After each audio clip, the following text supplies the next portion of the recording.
আয়েশা রাদিয়াল্লাহু তাআলা আনহা হতে বর্ণিত।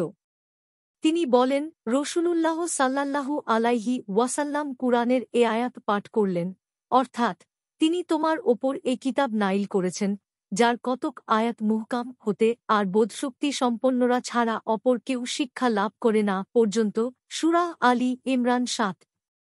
আয়েশা বলেন, অতঃপর রাসূলুল্লাহ সাল্লাল্লাহু আলাইহি ওয়াসাল্লাম বললেন, যে সময় তুমি দেখবে, মুসলিমের বর্ণনায় আছে, যখন তোমরা দেখছে লোকেরা কুরআনের মুতাশাবিহ আয়াতের অনুসরণ করছে, তখন মনে করবে এরাই সে সকল লোক আল্লাহ তাআলা বাঁকা হৃদয়ের লোক বলে যাদের উল্লেখ করেছেন।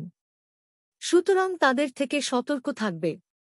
বুখারী ৪৫৪৭, মুসলিম ২৬৬৫, তিরমিযী ২৯৯৯, আবু দাউদ ৪৫৯৮, ইবনু মাজাহ ৪৭, আহমাদ ২৬১৯৭, দারিমি ১৪৭, মিশকাতুল মাশাবিহ ১৫১। হাদিসটির মান সহিহ।